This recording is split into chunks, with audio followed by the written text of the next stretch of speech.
Hello students, 10th after என்ன படிக்கலாம்னு சொல்லிட்டு பல மாணவர்கள் கன்ஃபியூஸ்டாக இருக்கீங்க. நம்மகிட்டையும் சஜஷன் கேட்டிருந்தீங்க என்ன குரூப் எடுத்தால் பெஸ்ட்டுன்னு. ஸோ உங்களுக்கான வீடியோ தான் இது. ஸோ ஸ்கிப் பண்ணாமல் பாருங்கள்.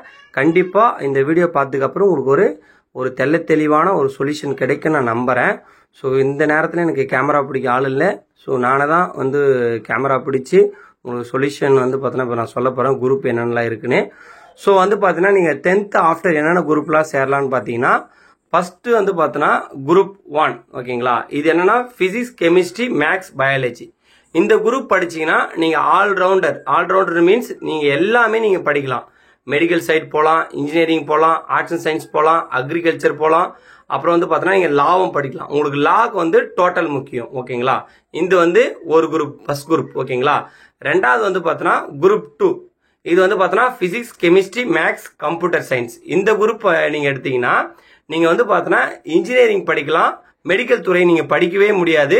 ஸோ டிசைட் பண்ணும் போதே நல்லா தெளிவாக பார்த்தோன்னா டிசைட் பண்ணிக்கங்க. இது பார்த்தோன்னா ஒரு இன்ஜினியரிங் படிக்கலாம், ஆர்ட்ஸ் படிக்கலாம், லா படிக்கலாம். அப்புறம் பார்த்தோன்னா நீங்கள் பிஎஸ்சியில் என்ன வேணா படிச்சுக்கலாம். ஸோ இது ஒரு சைடு. அதுக்கடுத்து பார்த்தோன்னா group 3 physics, chemistry, botany, zoology. இது பியூர் சயின்ஸ் சொல்லுவாங்க. இந்த பியூர் சயின்ஸ் பார்த்தீங்கன்னா நீங்கள் முழுக்க மெடிக்கல் துறையை சார்ந்து படிக்கலாம். பிஎஸ்சி பார்த்தோன்னா ஆர்ட்ஸ் அண்ட் சயின்ஸில் கொஞ்சம் டிபார்ட்மெண்ட் படிக்கலாம். அது என்ன டிபார்ட்மெண்ட்னு நான் சொல்கிறேன். அதுக்கப்புறம் பார்த்தீங்கன்னா நீங்கள் பிஎஸ்சியில் பார்த்தோன்னா கெமிஸ்ட்ரி, ஜுவாலஜி, அப்புறம் பயோ பாட்னி, பயோ ஜுவாலஜி, அப்புறம் பார்த்தோன்னா நீங்கள் இது எல்லாமே நீங்கள் படிக்கலாம். ஸோ இது பார்த்தோன்னா அதே போல் நீங்கள் இன்ஜினியரிங் படிக்கணும்னு நினைக்கிற ஸ்டூடெண்ட் கூட கண்டிப்பாக டீம்டில் பயோடெக்னாலஜி, பயோமெடிக்கல் படிக்கலாம். அடுத்து பார்த்தோன்னா group 4 physics, chemistry, biology, computer science. இது சம் ஸ்கூல்ல மட்டும் தான் இருக்கும். சாரி, இது பார்த்தோன்னா நீங்க பார்த்தோன்னா இன்ஜினியரிங் பார்த்தோன்னா படிக்கவே முடியாது. மெடிக்கல் துறை படிக்கலாம். ஸோ பார்த்தோன்னா ஆர்ட்ஸ் அண்ட் சயின்ஸ் நீங்க படிச்சுக்கலாம். அதுக்கப்புறம் பார்த்தோன்னா ஆர்ட்ஸ் குரூப் ஓகேங்களா. குரூப் 5ல பார்த்தோன்னா economics, commerce, accountancy, computer application. நீங்க நல்ல மார்க் ஸ்கோர் பண்ணணும் ஆர்ட்ஸ் நினைச்சீங்கன்னா இந்த குரூப்பை கண்ணு மூடி செலக்ட் பண்ணிக்கங்க. ஸோ இது பார்த்தோன்னா ஆர்ட்ஸ் குரூப் ஓகேங்களா. பிகாம், ஜெனரல், பிபிஏ, அப்புறம் லாயர், இது எல்லாமே நீங்க இதை படிச்சுக்கலாம்.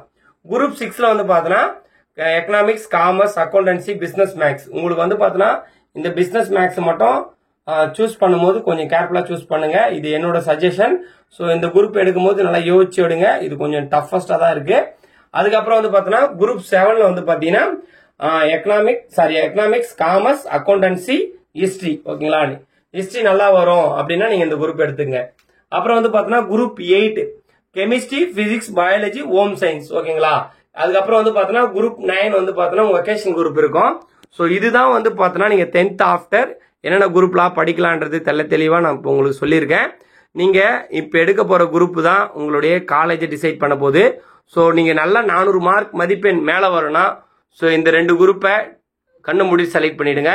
மேக்ஸ் நல்லா வரும் அப்படின்னா உங்களுக்கு பார்த்தோன்னா நீங்க மெடிக்கல் துறையை சார்ந்து படிக்க போறேன்னா இந்த குரூப் பார்த்தோன்னா நீங்க சாய்ஸ்ல எடுத்துக்கலாம். இல்ல எனக்கு பார்த்தோன்னா ஆர்ட்ஸ் தான் நான் படிக்க போறேன்னா ஸோ கீழே இருக்கிற குரூப் எல்லாமே நீங்க எடுத்துக்கலாம். ஸோ இப்போ உங்களுக்கு என்ன குரூப் எடுக்க போறீங்கன்னு கீழே கமெண்ட்ல தெரிவிங்க. இந்த வீடியோ யூஸ்ஃபுல்லா இருக்கா இல்லையான்றது கீழே கமெண்ட்ல தெரிவிங்க. ஸோ அடுத்து என்ன வீடியோ போடலான்றது நீங்க கமெண்ட்ல தெரிவிங்க. உண்மையிலேயே நான் ரொம்ப சந்தோஷமா இருக்கேன். ஸோ காரணம் 10th ரிசல்ட் பார்த்தோன்னா ரொம்ப எதிர்பார்த்த மதிப்பெண் எல்லாருக்கும் எனக்கு பார்த்தோன்னா கிடைச்சிருக்கு. So really I am happy. So keep டச்சில் இருங்க. உங்கள் சப்போர்ட் எனக்கு என்றைக்குமே வேணும். So thank you.